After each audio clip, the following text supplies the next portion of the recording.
HRN listeners. As we celebrate our 15th year, we are deepening our commitment to giving voice to the next generation of food systems storytellers, and we need your help. Our internship and fellowship programs help activate new possibilities for underrepresented and underestimated young people through experiential journalism, audio engineering, and production training. Through these unique programs, HRN helps food equity stewards build essential workforce readiness skills that expand their potential and foster economic mobility. Please consider supporting these critical programs. And with a minimum donation, you can be entered to win a dinner for two at an amazing restaurant in one of 8 cities and tickets to a concert at a great venue in one of those cities. We have incredible partners across the country who have donated, as they also share our passion for helping to educate the next generation of food systems storytellers.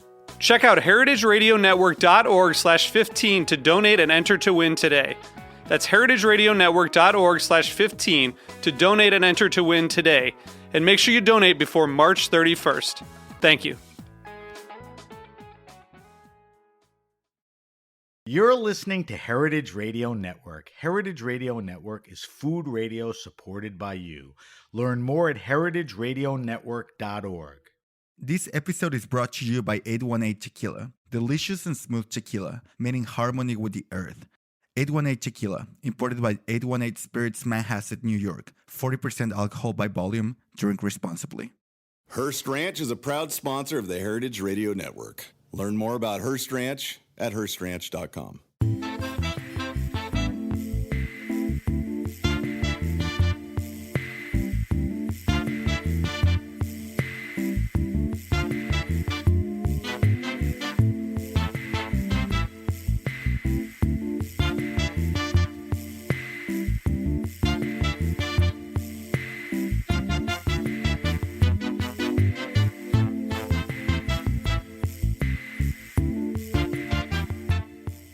Welcome to the Grape Nation, your weekly wine journey. Our guest is Max Mackinnon. We'll talk to Max about food, wine, pizza, Roberta's, and more.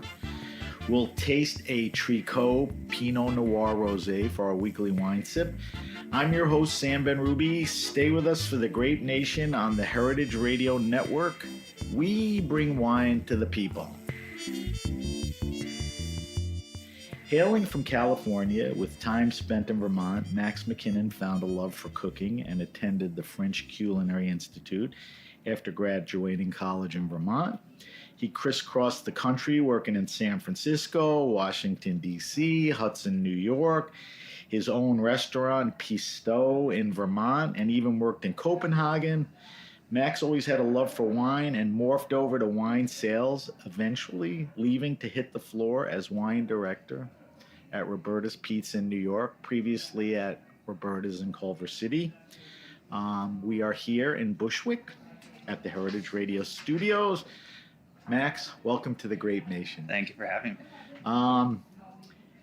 Like I said, we're talking to Max from our Heritage Radio Studios at Roberta's Pizza in 2 truck containers in the back of the restaurant.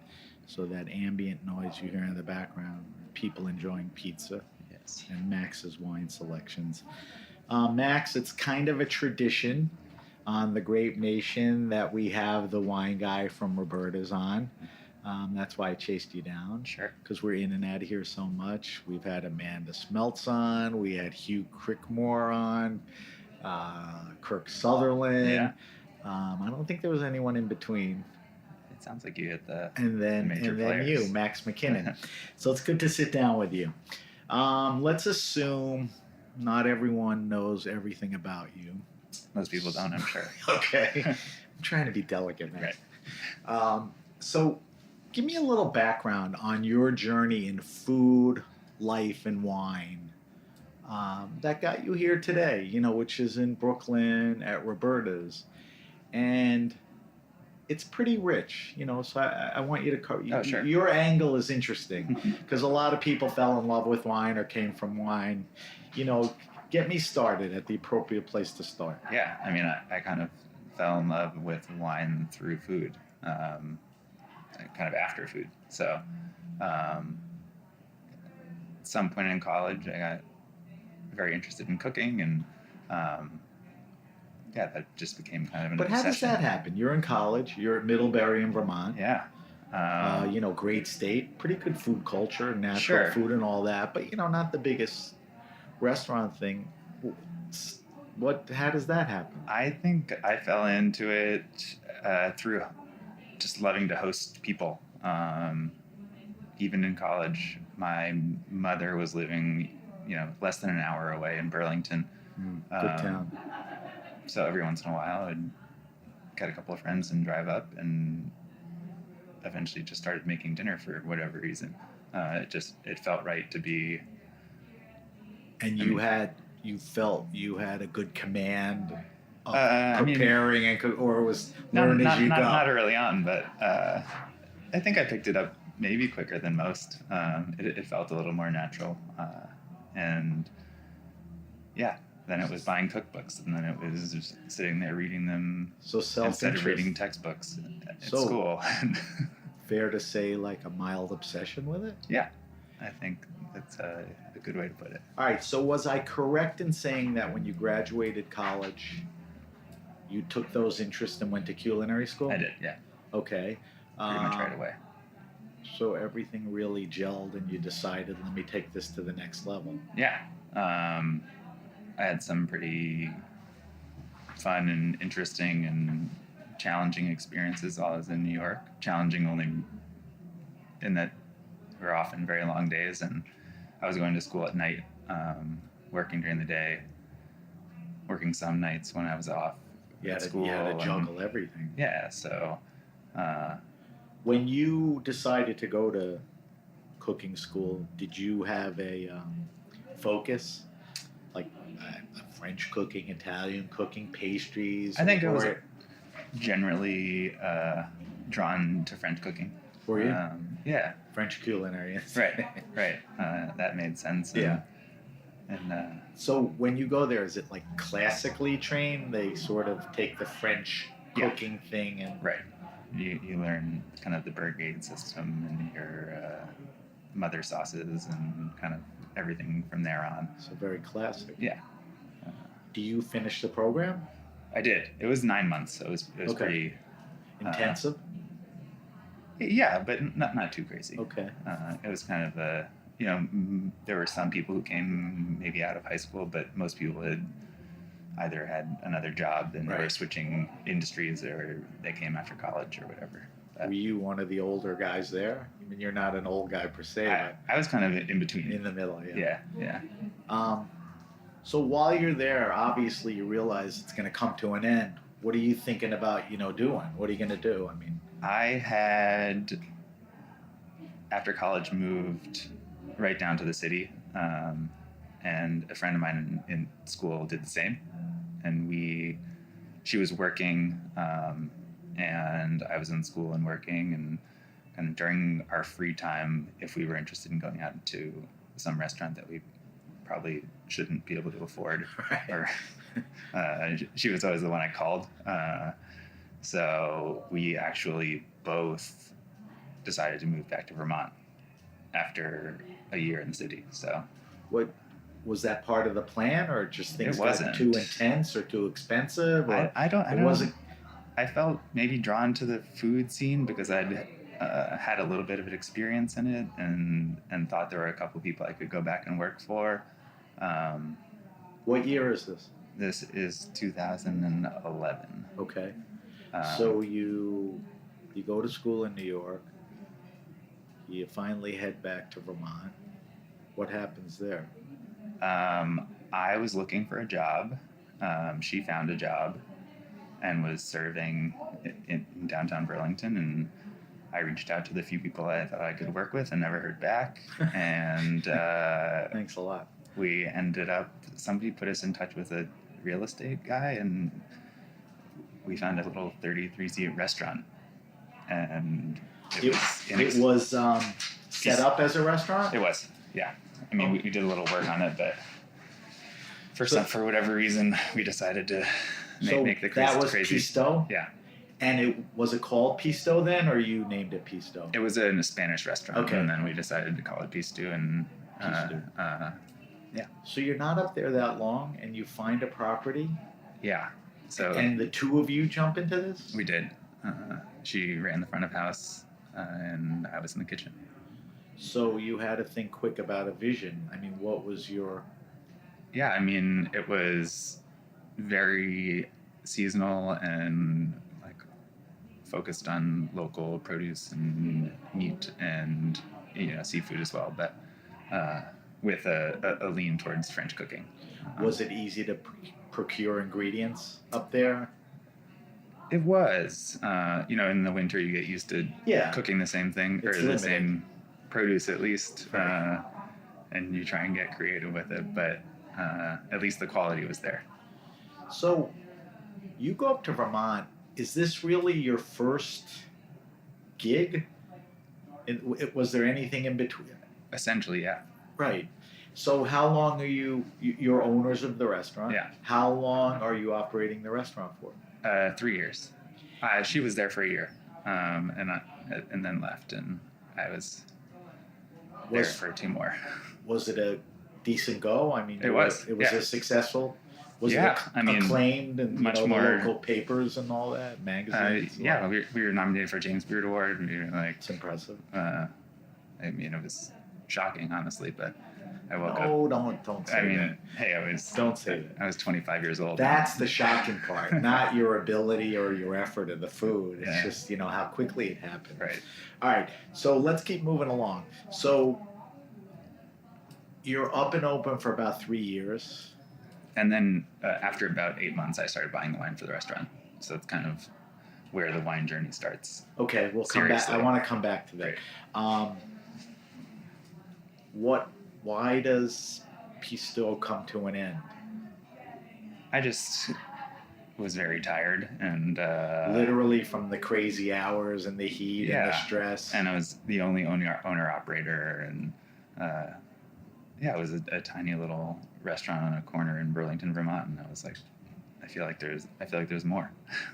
Yeah, but don't you for a moment say, "Holy shit, this is what I chose to do for the rest of my life"? Now I'm nervous, or you didn't think that way?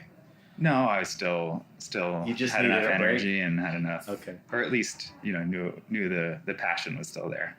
So is it fair to say that the restaurant established you as a legitimate restaurant guy, chef, and all that? I mean, a James Beard nominations, real stuff.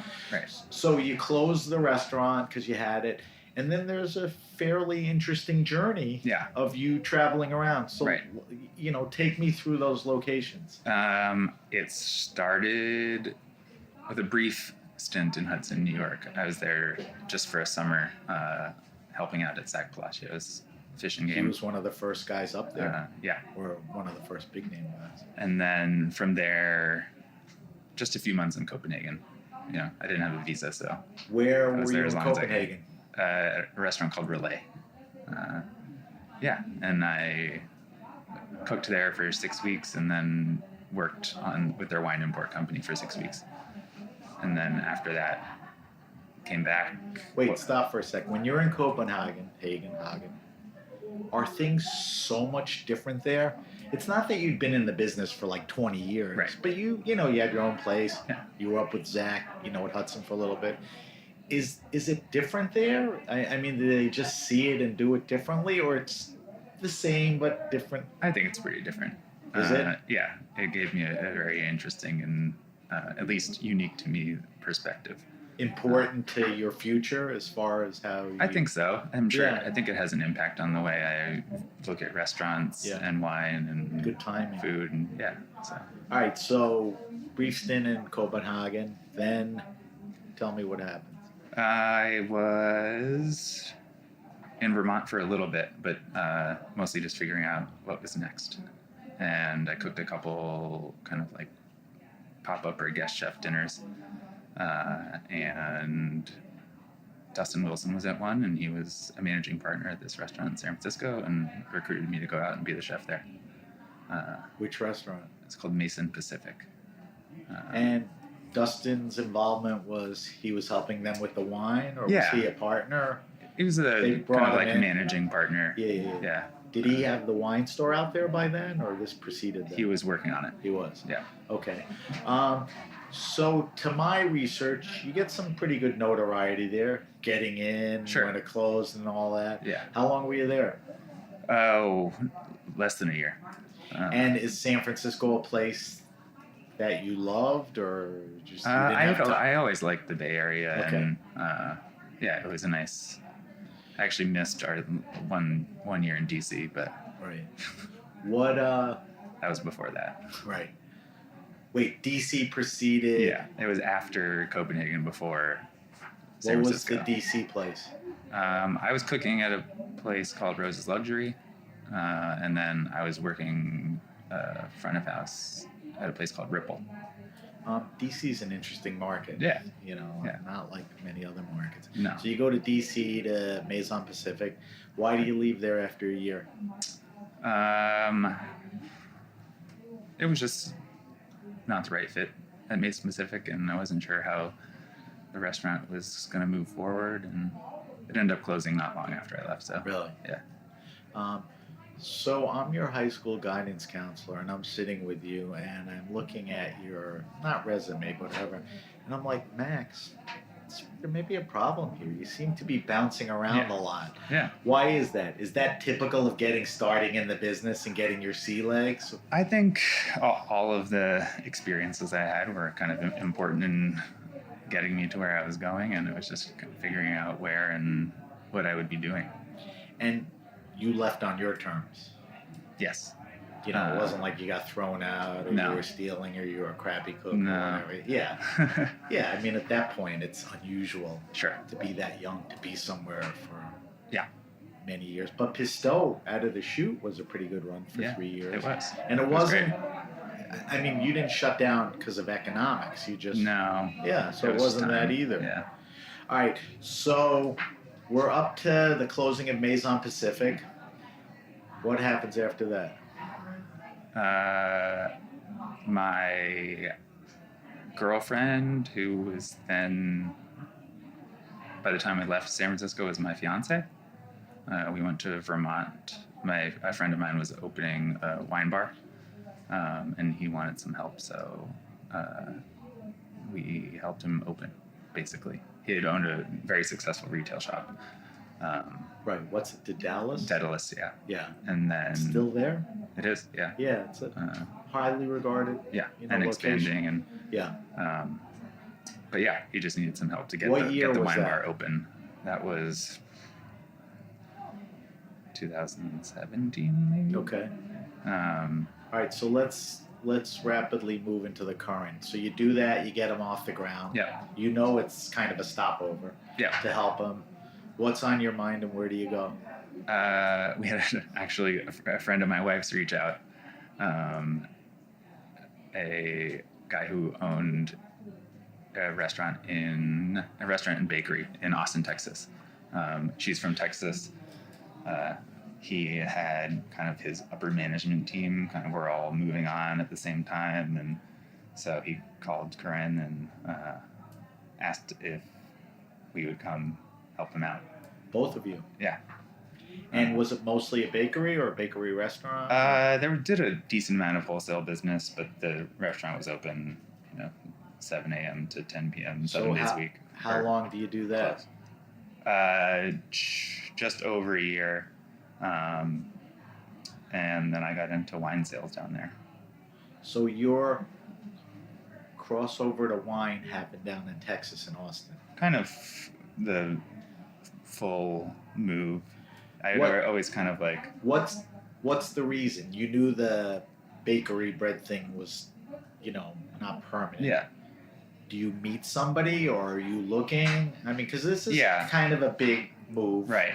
Well, a friend of mine, or I moved down, and one of the guys who I became very close with owned a import and distribution company. So he and I had been talking, and he needed a little bit of help, and I was looking to kind of make the jump over, and it was a good way for me to do it. When you say you're going to make the jump over, at that point you realize I've kind of done enough. Yeah. In the kitchens and restaurants, wine kind of juices me. Let me think about. Was he just distributing wine in the state or the region, or was he importing stuff into the country? Or Just distributing in okay. Texas, yeah. Did you go with him because your sensibilities matched his? You like the kind of wines? Generally, yeah. Okay. And he had a very strong portfolio. And so you're in sales? Yep. So you're doing retail and restaurants, on premise and all that. Yeah. Did any regrets? Like, wait, what am I doing here? I'm a sales guy. No, I mean, I knew that probably wasn't what I was going to be doing forever, but I was able to work with, a lot of great wine and, work with accounts, restaurants and people retail. that you're familiar with what they do all day. Right, exactly.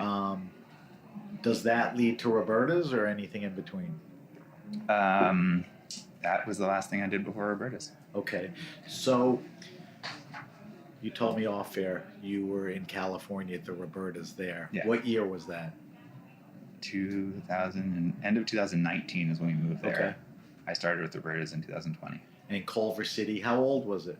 That one, it was fairly new, right? Yeah, it was less than 2 years at that point, maybe. Kind of hit the ground running, right? Yeah. I mean, it seemed like that whole neighborhood, Right. Culver City, the workspace, Wes Adams, all Yeah. that. There was a lot of good stuff there. Definitely. So you're out there. There's a guy in New York, I guess, with the title. He leaves. Is Mhm. that the opportunity for you to step up? That was, yeah. And that was November of 2020?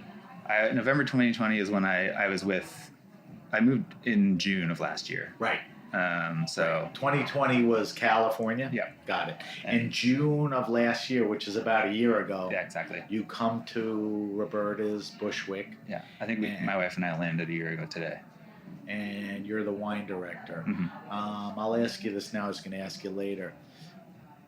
Roberta's is expanding into Montauk. They have Yeah. Culver City. They have these pop-ups and all of that. Are you working with wine for all those locations? I am, yeah. So whatever you see in any of those places, your hand is, Yeah. you're touching that, which is Yeah. very cool. There's some ambitious stuff there. All right, so that brings us up to current. Interesting to see a food guy, Sure. morph into, a wine guy. Kind of subtle. Yeah. You get called down to Texas, help a guy out you knew it was going to end, and then, you're selling wine. All right, so let me ask you a bunch of general things, and then we'll talk about Roberta's. Was there any person that influenced your interest in food? I mean, was it anything at home at the table? Was it a college friend, where'd this food thing come from? Was it self? Hard to say. I think a lot of it came from me, but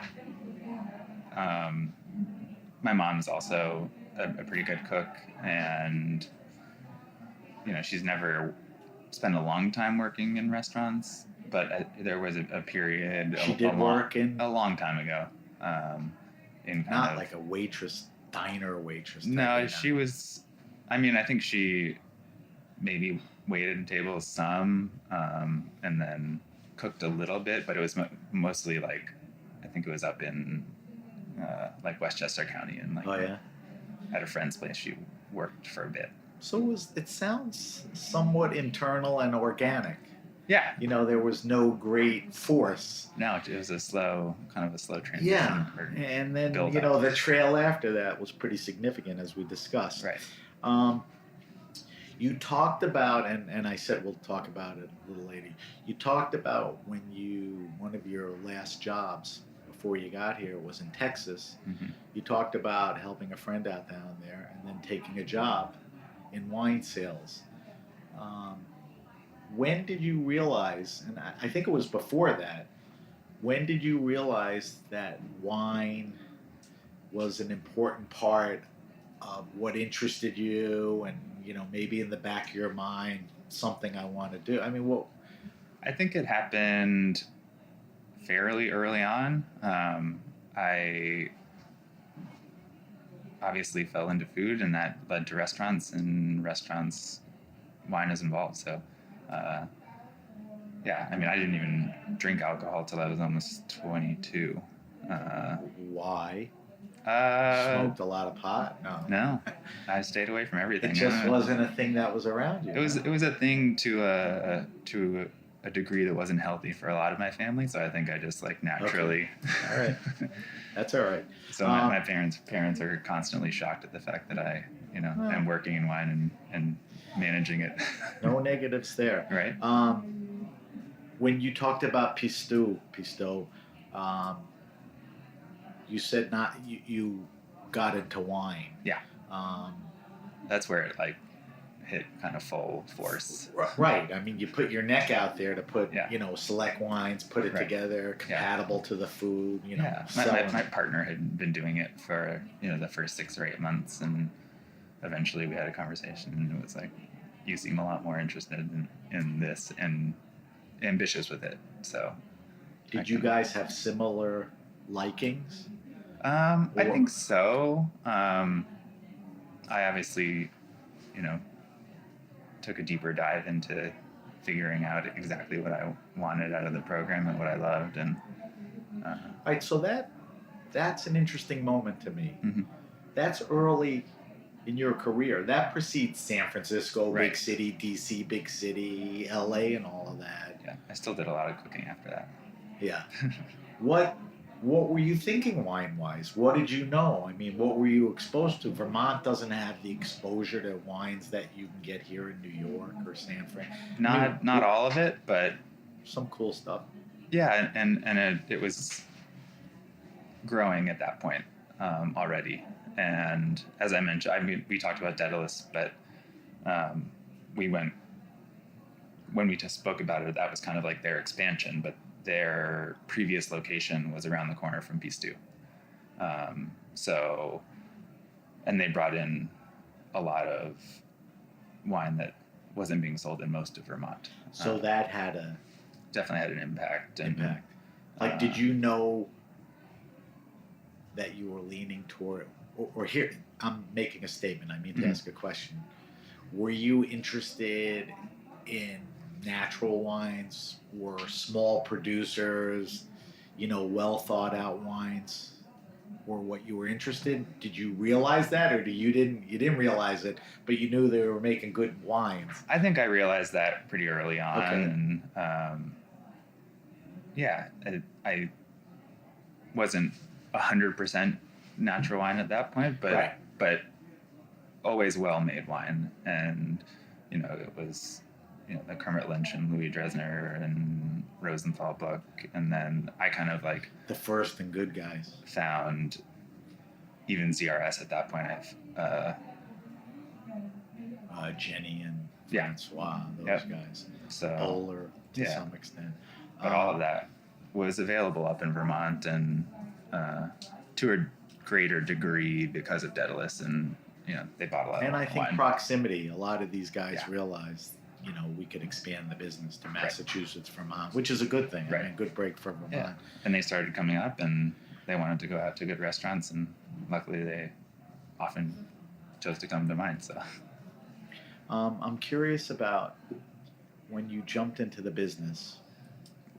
You worked at all levels. We're talking almost 10 years ago, a decade or whatever. Mm-hmm. Have you seen things change substantially?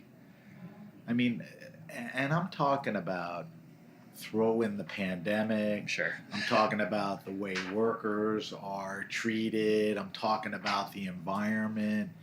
I mean, like for instance, at Pisto, did you have an opportunity to create an environment that you thought was right, or you didn't have time to think about it and it was too early in the game? we were trying, You were aware. and I feel like I always tried to be a good boss, whatever that meant Be to nice. me. Yeah, give people what they ask for. That's I important. was, send people home when they're sick. Like, So you had a fair sense of, because that doesn't always exist everywhere. right. But that always felt right to me. Is not being that way one of the parts of what's wrong with this business? I mean, obviously, it's my inclination to work that way, and it's the way I want to be treated. So I think that's, I think most people would probably benefit from being that way. Obviously, it gets difficult at times, and it's Yeah. not like Because the horror stories you hear because of the pandemic and the light it's shown on, the industry. right. Um, I think people were just fed up, and Yeah. the restaurant owners, companies got away with it. Yeah. And a lot of people now are realizing that they don't have to do the work. So that's a good thing. They And can you're go definitely through- seeing change. Yeah. Yeah. I mean, it makes it difficult for to keep the same number of restaurants in New York City or anywhere else, really, but and keep them fully staffed. But Listen, we'll all figure it out. a lot of people that grace these microphones left the floor, Yes. and a lot of them Sure. took jobs in the industry, and some left the industry Mhm. for various reasons: age, too much work, couldn't take it anymore, Right. that type of stuff. So you started here in New York, kind of in the middle of COVID, right? Yeah. Kind of an uneasy time. Right. Yeah. Open, close, open. June of last year was a little crazy, right? Yeah. And we've gone through a couple of shutdowns and trying to navigate what to do with everybody and how to keep the business operating at some level. Luckily, we sell a lot of pizza, so And you were can able to always- weather that storm. yeah. But I mean, this even is a destination sure. for a physical location for the product. Right, right. People are not going to forget Roberta. If Yeah. they go under, then it's going to be Yeah. tough for other people. But I mean, I definitely had a couple of months in Culver City where I was, sitting in front of delivery tablets and packing pizza in boxes. You and So, you and almost everyone Right, else in the right. business. So the list here at Roberta's is, I don't know, to me it's small family natural wine producers, Sure. An interesting list. Yeah. We talked about this, but tighten it up for me. I mean, when was that moment that the commitment to natural wines, was forged in your mind? It's like this is what I like. This is what I'd like to turn people on to. Right. There's a lot of other stuff there. There's enough of this. yeah, I mean, I think I started tasting it fairly early on in my career with wine. Back to Pisteau Yeah. and the retailer and all that, right? And was kind of drawn to it then. What was the draw? Because those days could have been funky, could have been inconsistent. Right. Still today, but not Yeah. as much. I mean, Maybe I was lucky to be 25 and Didn't give a open crap. and Yeah. What was the draw? I mean, was it the story, I the think practices? some of it was the story. I really appreciated the practices. I mean, we bought organic produce and we worked with good farmers locally, and we went to visit their farms and saw how they were working, and that was just a part that was important to me, and so that kind of translated in wine, I think. It's a good point, because if you're in the restaurant business, you talk to customers and they bust balls about provenance. Right. What farm, what practices. Yeah. And then they order like Mayomi or Yes. it's like, wait a second. Yeah, there's a disconnect there. Yeah, I mean, there's been a good education and a shift towards that. Yeah. So that happens early on, and you commit to it, like you Yeah. keep your eyes focused And I think it's on the expansion of producers' regions. right, and I think it kind of continues to be reinforced. And I spent a lot of time in Montreal, and the natural wine scene is very strong there. Crazy. Traveling, I mean, Copenhagen, obviously. Anytime I was in France, that I was kind of like drawn to restaurants that supported the same producers, and yeah, So Vermont was fairly close to Canada. yeah, I had David McMillan on from Joe Beef. I don't Yes. think he's with them anymore. He bought a No. farm. he's living his life, Yeah, living the he life actually he's dreamed doesn't of. drink anymore. I know. That's the thing. But he makes wine. Yeah, but he kind of laid out the wine scene there pretty eloquently. Right. And As what he was does. wrong with the restaurant business. A Yes. very colorful guy. So that was fun. All right, Max, we have to take a quick break. Sure. When we come back, I want to talk to you about Roberta's, the wine program, a bunch of other things. We got the wine list, and we have what looks like some delicious wine in front of us to taste. do. We're talking to Max Mackinnon. Max is the wine director at Roberta's, right here in Bushwick, right where the Heritage Radio Network studios are. We'll be right back. I'm Chava Periban, co-host of Agave Road Trip on HRN, here to talk about 818 Tequila. 818 creates their tequila using traditional methods at a family-owned and operated distillery in Jalisco, Mexico. From the blue agave they grow to their recycled glass bottle, 818 emphasizes the earth's importance in all they do. Their distillery runs on biomass and solar power, which means they don't rely as much on fossil fuels and are able to reduce their carbon footprint. Their labels, corks, and boxes are all certified by the Forest Stewardship Council as coming from sustainability managed forests. 818 is a proud member of 1% for the Planet, through which they support HRN as well as Sacred, my organization in Jalisco, where together we transform agave byproducts and water waste into adobe bricks that are donated to local infrastructure projects, like a local library in Zapotitlan de Vadillo. Visit drink818.com to learn more about their sustainability efforts and find 818 near you. 818 has been part of so many magical nights for me, and I hope you enjoy it as much as I do. 818 Tequila, imported by 818 Spirits, Manhasset, New York. 40% alcohol by volume. Drink responsibly.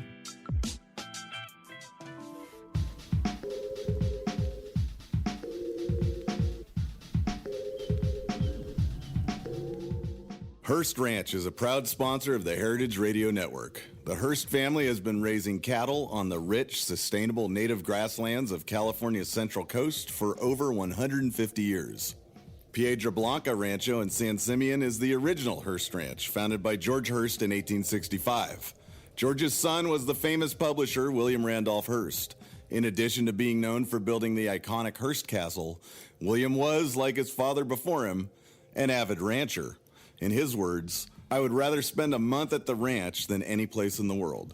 Thanks to one of the largest land conservation easements in California history, a joint effort with the California Rangeland Trust, the American Land Conservancy, and the state of California, the working landscape at Hearst Ranch will be preserved forever. Learn more about Hearst Ranch at HearstRanch.com.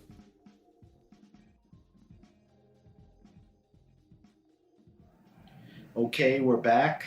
We're back with my guest, Max Mackinnon. Max is the wine director for Roberta's Pizza all over the place. Let's tick it off, Max. There's Roberta's Culver City.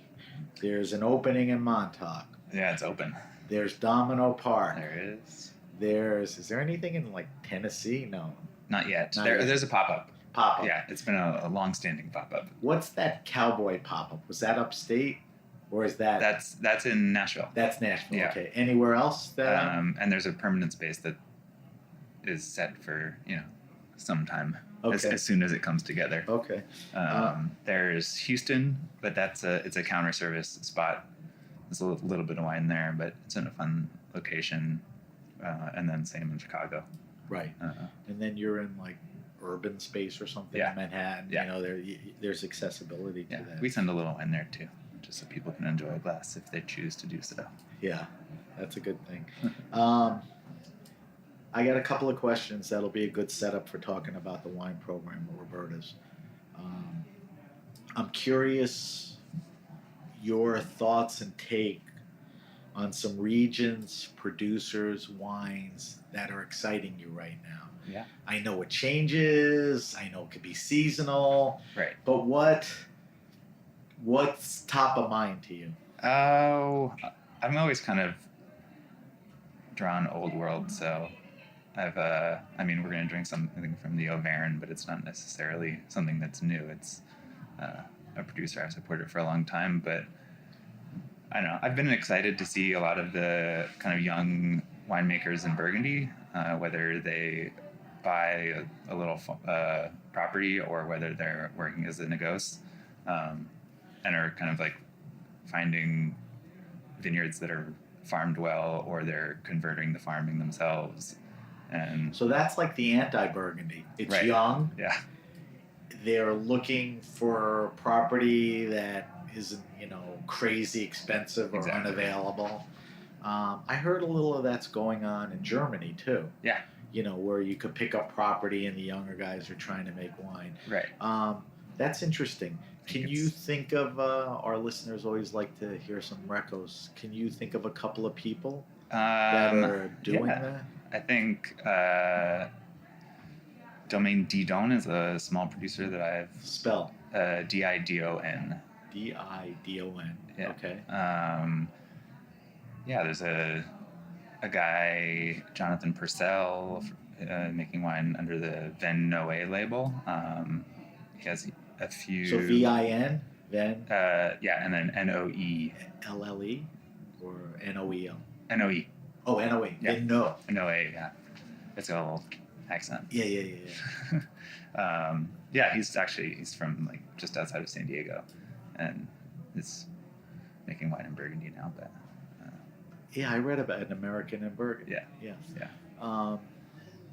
But they're all... So you hit it on the nose. Those are traditional places, but you like the new play. What about any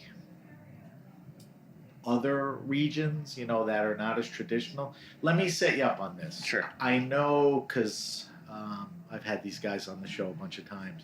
I know you were at Caractere. How do you pronounce it? I think Caractere. Caractere. Yeah. Marco Kovac. Yeah. I know you went out to do that. That was There's fun. an exposure to a wide range of winemakers. Yeah. So two things. Explain what it is and who it's there. Right. And tell me if there was anybody there, any regions that... It was a kind of a natural wine fair outside of Vienna. It was the 9th one. Marco's been doing it for a while now. And I think it gets bigger. Who participates? Winemakers focused in Central Europe. Okay. Then maybe brought So over the like specialty two, is... yeah. Yeah, I mean, a couple guys sneak in around. Yeah. And roaming the floor on that, do you walk away with an oh my god on a couple of wines? There was some really great wine there, so it was a fun thing to see. Not all of it in the U.S., but a lot of it. Anything that you're going to bring back to Roberta's? Yeah, and we actually work with some of the producers Yeah. who were there already. So Yeah, I know Zev, yeah. ZRS is heavily involved with those guys. Yeah. Cresho's got a works with Zev, and Crashow's, Crashow's wines are amazing. Yeah. All right, let's talk about Roberta's. Yeah.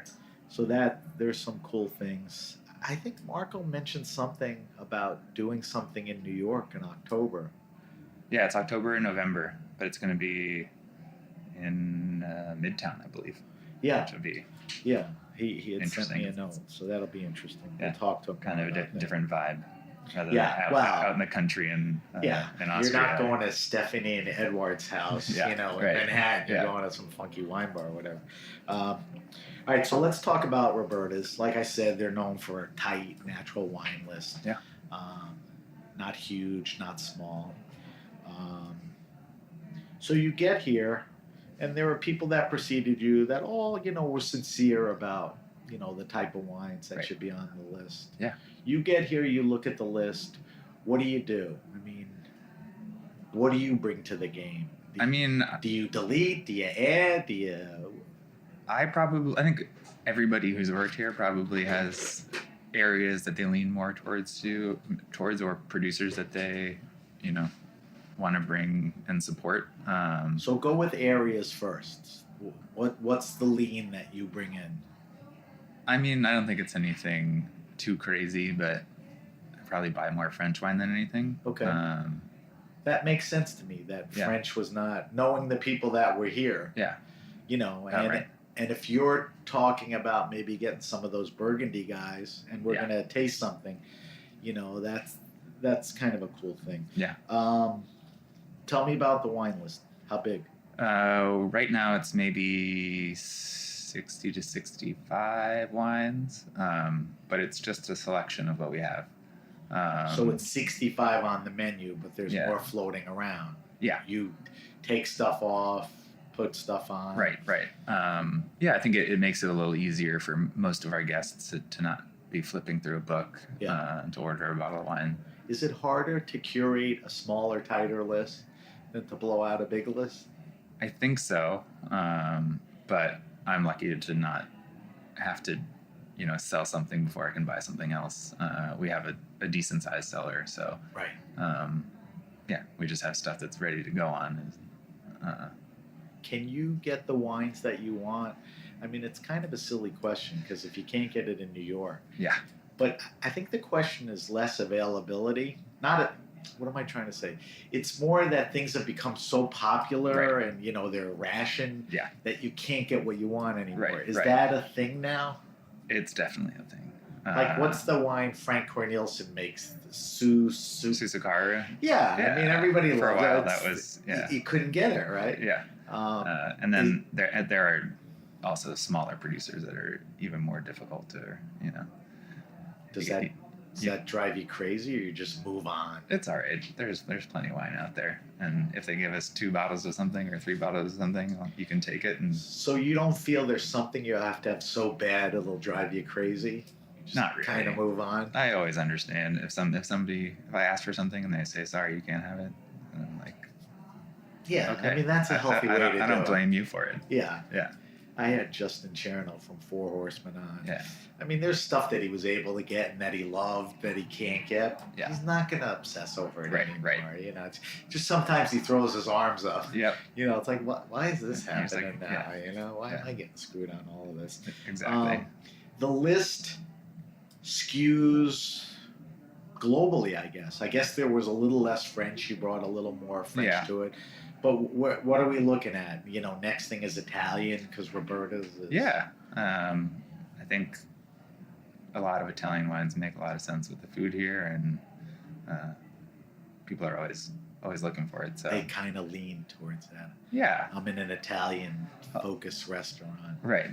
Although there are some producers, for whatever reason, that we like Trico, we sell kind of whenever it's on a list. It's one of the first things to go. Yeah. For whatever reason. Yeah. I think price point helps out. And people who know Yeah. know that they're not going to see it everywhere. Right, And if right. they don't buy it, it won't be here in 2 weeks. Yeah, and it's not prohibitively expensive.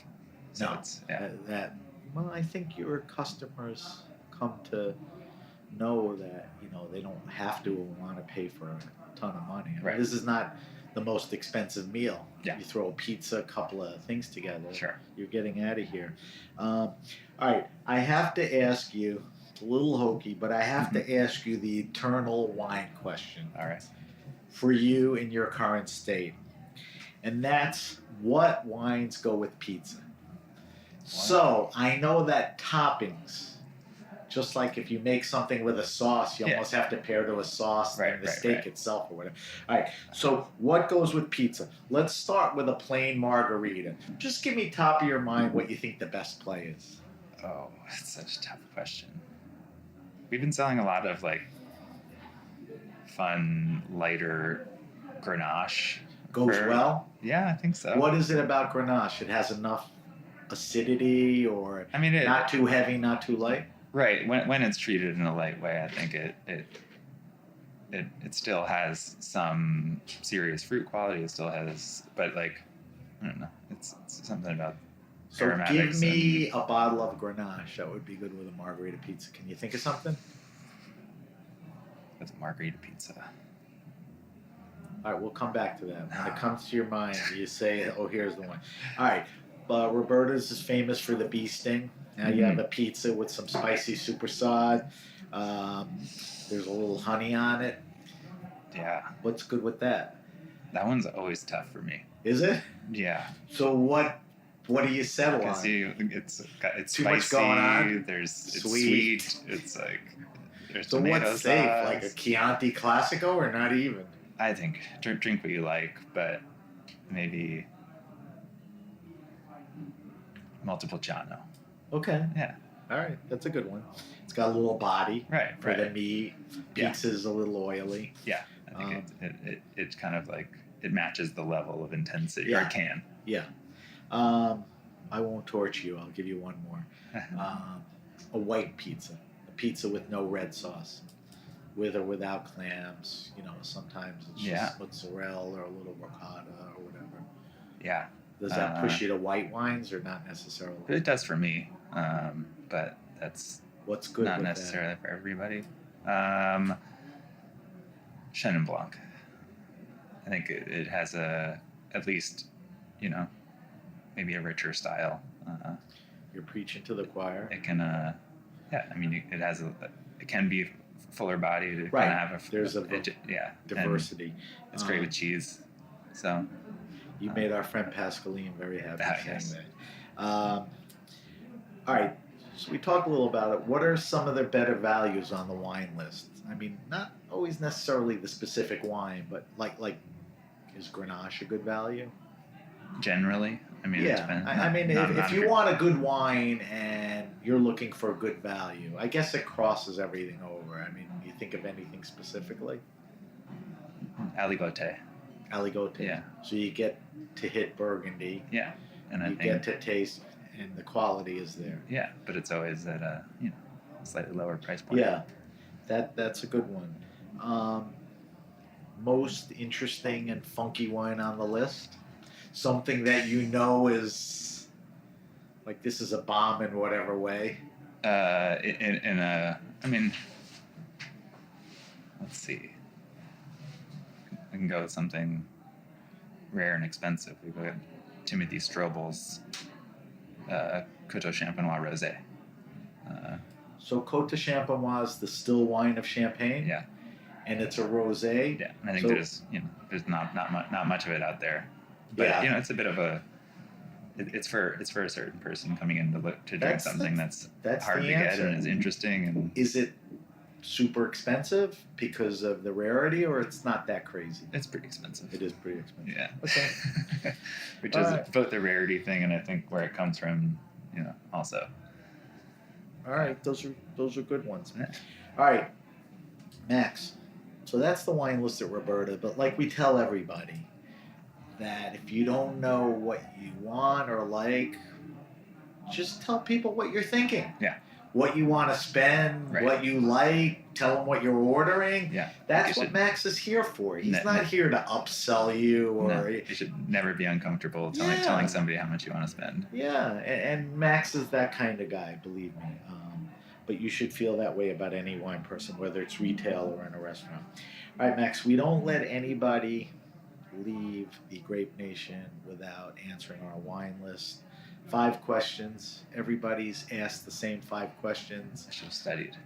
You shouldn't study. Spontaneity is really what makes this fun. We post your answers on social media because guys like you who toil over this really find some good wines, and we want to hear what you're saying. So 2 things. We're going to start it, but I think we should pour a little of this wine and drink it before our segment, and then we could talk about it. So this is the Tricot Pinot Noir Rosé. You'll tell me a little more about it. Sure. When we do the wine sip. All right, you ready for, maybe you need to take a gulp of this for the wine list? I'm going to take a sip of this. It's kind of a beautiful, almost like coppery red. Yeah. That's good. Wow, that's good. Nice. Really good. All right, Max, here we go. Wine list, 5 questions. First question. You may have answered this, during the interview, but tighten it up a little for me. What are you drinking now? What's in your fridge at home? What are you trying? Do the seasons change what you were drinking and what you're drinking now? Is your wife bringing stuff home? What's a couple things? I drink a lot of Burgundy and Jura.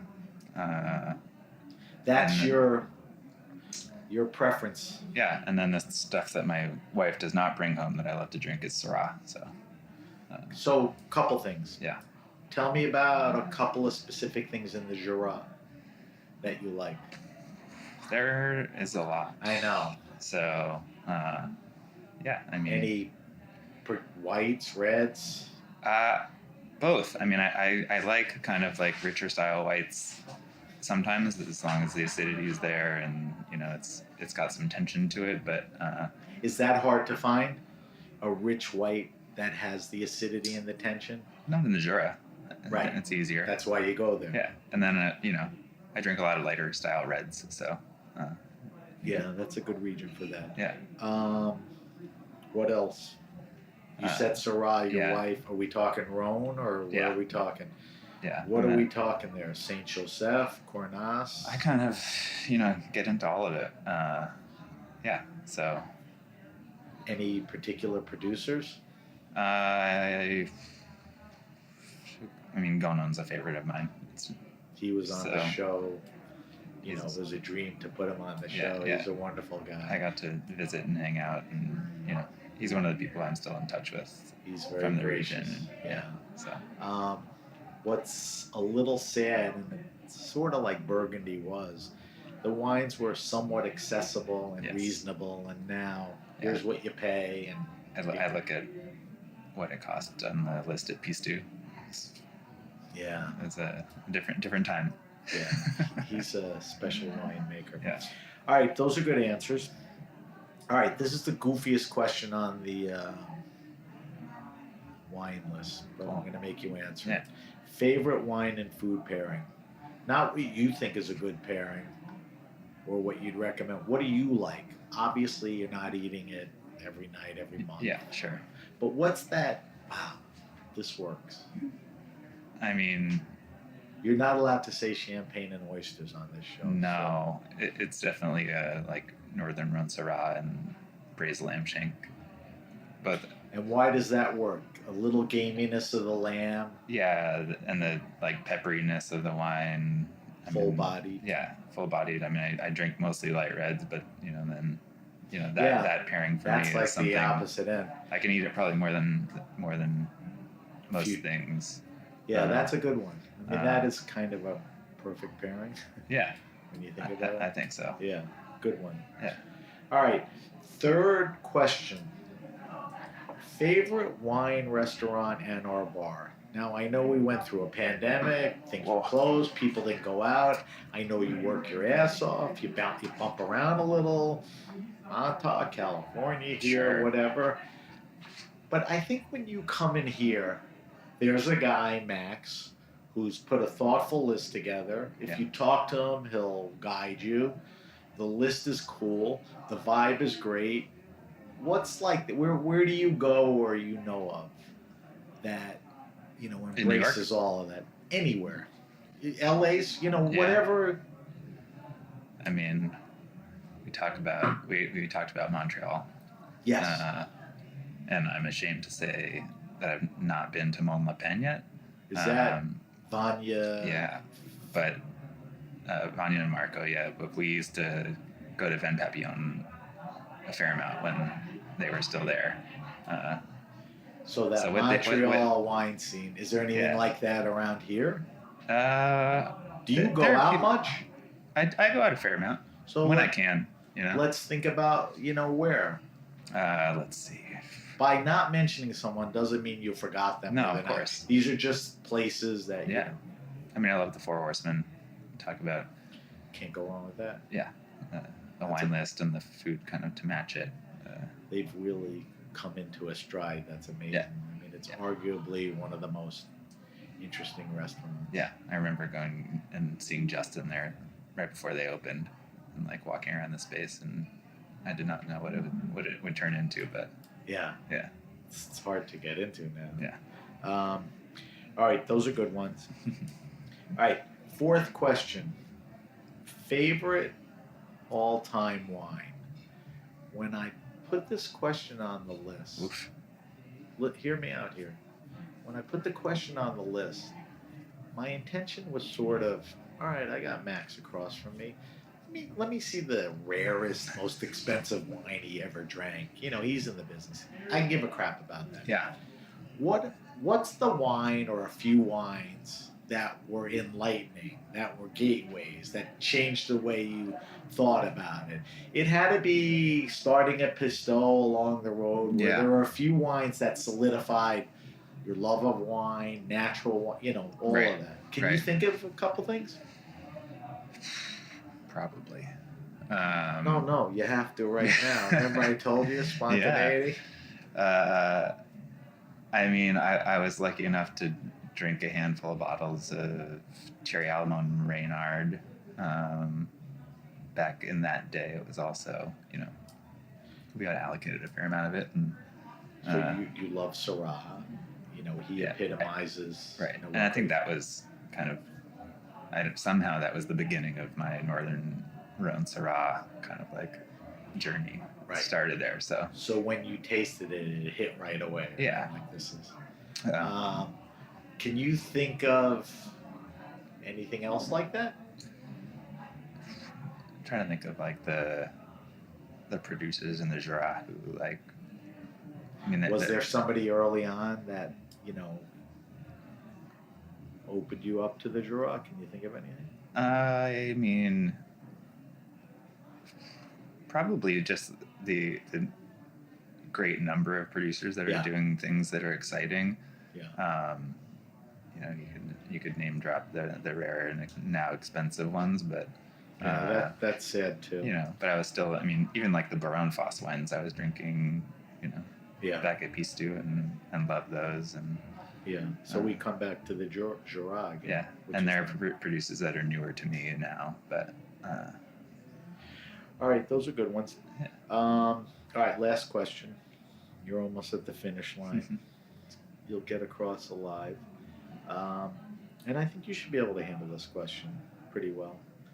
Recommend to me the best wine retail for around 15, 20, 22 bucks. I need you to recommend a red. I need you to recommend a white. You can do producer. You could do regions, like regions. Muscadet is pretty good value in that price range. Yeah, Some good producers. 15, 20, 22 bucks. Here's the setup every time. Yeah. My kids are a little younger than you. They can't show up at a dinner party with a crappy supermarket wine. Yeah. They're not spending 40, 50 on a gift. Right. That just adds up. So they're looking for that wow wine for 18, 20, 22. What comes to mind? I mean, I think I always lean French, as we've talked about, but I'm trying to think of regions where you can. It's getting tough now. Yes, the reds. With this question, the reds tend to be tougher than the whites. Yeah. But Max, we must dig here, and we must come up with a record. You can always find some like Grelot or Pinot Donis for Can you get those in that price range? I think so. Okay. Yeah. Those are very interesting wines. Grelot is Grolleau. Yeah. Okay, that's the varietal. Yeah. And Pinot Donis, Pinot, D''Aunis. Yes. Okay, so those are two varietals that you should look for. Is Grelot white? No, red. It's red. Yeah. Yeah. Yeah. I'm thinking of something else. All right, so that's the reds. Let's think white.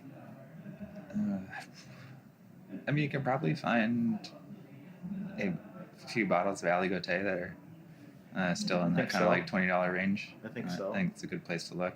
Yeah. If you're in Burgundy, it's probably getting a little more expensive than that. But so, take a minute to explain what Aligoté is. It's in Burgundy. It's an area. Where is it? North of where? Just set that up for me, so people, because it's worth seeking out, and the more people know about it. Sure. I mean, you see a decent amount of it in Burgundy, but it's a grape variety you can find elsewhere too. But it's not. It doesn't kind of develop as much richness or fruit as Chardonnay, but I think grown in the right soils and treated right, it creates sometimes it hits a very lot of the interesting notes. wines. Yeah. Where it's grown in other places besides Burgundy? Yeah. Like? I mean, you can grow it in California. Yeah. I mean, Dan Petrosky's growing Ramola Jolly. Yeah, right. You could grow mostly anything somewhere. All right, so Aligoté for the white. Go ahead. Yeah. Anything else come to mind? I mean, it's hard. I rarely buy a lot of white or $20 bottles retail. It's I have to convert from what we pay at the restaurant. Yeah. So what's a good value white that you serve here that you think is? Think about it. Yeah. What's the varietal? I mean, we try and pour Chenin Blanc by the glass, so that anything we pour by the glass will be like Okay. $20 on a retail shelf or something like Okay. that. So Shannon again. Yeah. Good call. Yeah. It's my wife's favorite grape too, so Is it? it's around it's around a lot. And the interesting you said earlier was the diversity of styles. Yeah. Sweet, dry, in between. Right. And different makers. It's pretty incredible. Yeah. All right. Good job there. Eh. Had to pull a couple things out of you, but I ain't letting Right. you out of here until I get the answers. All right. Our last segment of the show is called the Weekly Wine Sip. Every week we taste a different wine on air. It's a great opportunity, as I mentioned to you, if a winemaker comes in to taste their wine, or when you have somebody like you who painstakingly, looks at all these wines and makes the selections. I asked if you didn't mind to pull a wine out that you like, that's cool, that's reasonable, that's accessible, meaning some way, somehow, you could find it. So we're tasting the Tricot Pinot Noir Rosé. Mm-hmm. Tell me more about the wine, the maker, the region, vintage. Yeah, the vintage is 2020. It's Les Trois Bonhommes, and so it's 100% Pinot Noir that they vinify as a rosé. There are a couple making wine in the Auvergne. I think they've got 5 hectares or so. And they've been making wine there since 2003. Oh. They took over. And what type of farming practices? All organic. It's all organic. Yeah, the property they took over actually was organic since the early 70s, and, So and it has good they kind of hybrid. kept it that way. Yeah. Because it's the opposite. After the war, everybody killed everything, Right. and they had to bring it back. Yeah. So they were lucky to walk into that. Yeah. So And minimal cellar yes. intervention. I think in 2003 they made some wine without sulfur, and they haven't added sulfur to wine in over 10 years, which is crazy because I think they're talented enough to do it. So Yeah. yeah. Where are you at with sulfur? I mean, it occurs naturally. Yeah. Sometimes you have to put a little in. I mean, Yeah. you're not obsessed that if there's any sulfur in it, No. it's over. No, I do drink wine with sulfur in it. Okay. I think you can make amazing wine without it. I think that's sometimes proven of late. Sometimes you'll end up ruining wine if you are too dogmatic to Right. add sulfur when something's going wrong. But All right, so let's talk. minimal's good. I think, I mean, done right by the right people. yeah, you don't want they know what they need to do. Yeah. All right, so let's talk more about this wine. So it is a rosé of 100% Pinot Noir. Yes. What do we know about the winemaking? Is it whole cluster? Is it? It is not. Okay. I believe it is direct press into fiberglass tanks. Huh. Yeah. And to make a rosé like this, how long do we think they keep it on the skins? Not long. Yeah. It's I'm actually It's not a sure medium. about the. It's a medium color one. Yeah. All right, so I'm gonna pour myself a little more. Yeah. Because we're gonna do an evaluation. Because this seems like a very cool wine. I know I'm off mic, but you think I know by now. All right, so next, let's look at the color. Sort of a pinky, coppery.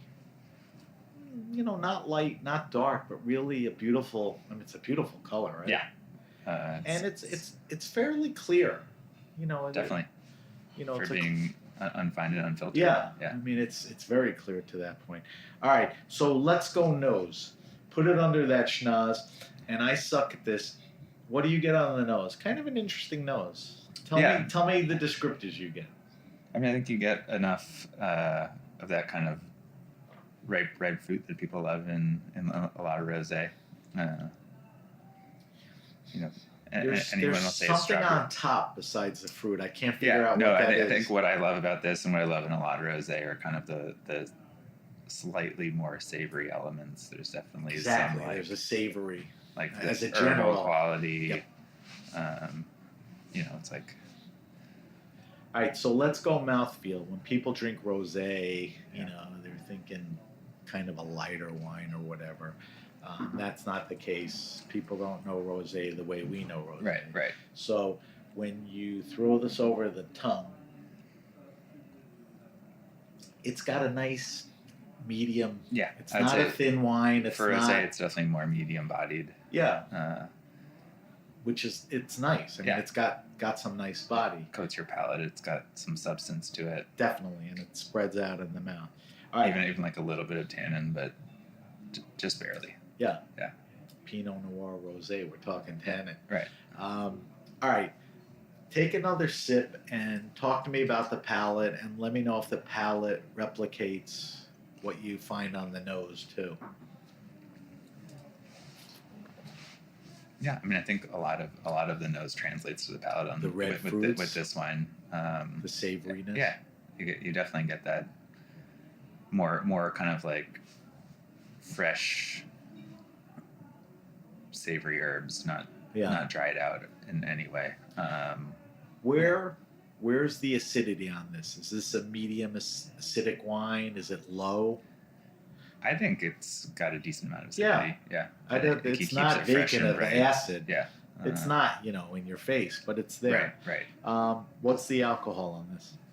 Should be pretty low. Oh, it's 13. Okay, so you could drink this. All right, but- now the other question, which I tortured you with before, is tell me some good food pairings, food, snacks, whatever. I mean, what would be nice with this? I think a lot of things would be nice with it, but I think Max, you can't answer I a question know, like that. You well, gotta be specific. Is it I- charcuterie? Is I- it chicken? What? I think this is good with more kind of like of the vegetable focused things that we serve here. Like? Even just the salads we have. So this salads would are go often well with it's often a this. tough thing to suggest. A wine to drink with salad, but rosé is good for that. But you're talking like a dressed salad with Yeah. at least olive oil and some kind of acid. Yeah. This on top of it would pair well. Yeah. And that's not the easiest thing to pair properly. Right, A exactly. salad, the old Yeah. artichoke and asparagus. Yeah, yeah. I think it's a tough And if you're not gonna pour Sauvignon Blanc or something, which we All don't right, pour a lot so of. tick off I don't have the bottle in front of me. Tick off the producer, the vintage year, and everything. So the wine we tasted today is the Tricot. Yeah, Marion Vincent Tricot, Les Trois Bonhommes is the name of the cuvée. They make a red as well, but this is the Les Trois Bonhommes Rosé 2020. And I don't want to put you on the spot, but ballpark retail? You have any idea? I mean, work backwards. 30, 34, something like that. So it's not cheap, not expensive, Right. but delivers everything Yeah. you're looking for in Yeah. a better Pinot Noir Rosé. I think so. It's pretty delicious. Yeah, and I love supporting their Yeah. wines. I mean, they don't need it as much as they used to because people are That's the after story. their wines, but We talked about it I earlier. know. Here's a classic example, it's true. right? You just drink it and enjoy it, then you Yeah. go to order, and it's like you get 2 bottles. Yeah. It's like, what happened? Yeah. All right, so that's the Tricot Pinot Noir Rosé. Max, thank you for responding to my request and pulling that out. It's a good one. Yeah. I appreciate It's a tasting pleasure. it. Pleasure to open. And I will post it on our Cool. social media so people, are aware of it when they come in here or if they try to look at it. Yeah, they make amazing light red wine. Yeah, people should Yeah. spend a little more time looking for their wines, go Yeah. online or, wherever they can get more info. Right. All right, Max, we got to wrap up the show. Let me do a quick wrap up, and I want to get some info from you. And then we're out of here. So if you have a question, suggestion, wine happening, or event, hit me up at sam@thegrapenation.com. That's sam@thegrapenation.com. Subscribe to the Grape Nation podcast on Apple Podcasts, Stitcher, Spotify, or wherever you get your pods. I always say that if you subscribe, Max will pop up with all his great recos and his interesting stories. So why should you have to chase him down when you can subscribe and they'll be there? Follow us on Facebook at The Grape Nation. On Instagram, we're at SBenRuby. On Twitter, we're at BenRuby. I know that's confusing. So you can always go to the hashtag The Grape Nation to find us. As I mentioned, we will post Max's wine list answers on our social media in the coming week. And I will also give you more information on our weekly wine selection, the Trico Pinot Noir Rosé. Max, if we want to find out more about you and Roberta's, where are good places to go on social media? Social media, my Instagram is Max MACK13. Okay, so that's, you could catch up with Max. And you can find me there if he's not running somewhere. It's mostly drinking wine and running. Well, but that's discovery. You're drinking a wine and people go, "What's Max drinking?" And that. So that's why I ask people where they can find it. Sure. And Roberta's is at Roberta's and Roberta's Pizza, and all that stuff. Just a curiosity, if I go to Roberta's on the internet and I hit website, do I see any of the wine selections or? Yep. Yeah, the wine lists are posted. So if you've never been here and you like what you're hearing, you can go on and here's some of the wines, or here's the list for now. Yeah. That's good to know. All right, Max. It was a pleasure sitting down with you. A pleasure to meet you. I wish you only good luck and success here at Roberta's. I'll see you coming in and out of the studio. Exactly. Thank you to our guest, Max Mackinnon. Max is the wine director at Roberta's. Thank you to our engineer, as always, Armin. And everyone at the Heritage Radio Network. I'm Sam Ben-Ruby, and you've been listening to The Grape Nation. The Grape Nation is powered by Simplecast. Thanks for listening to Heritage Radio Network, food radio supported by you. Keep in touch at heritageradionetwork.org/subscribe.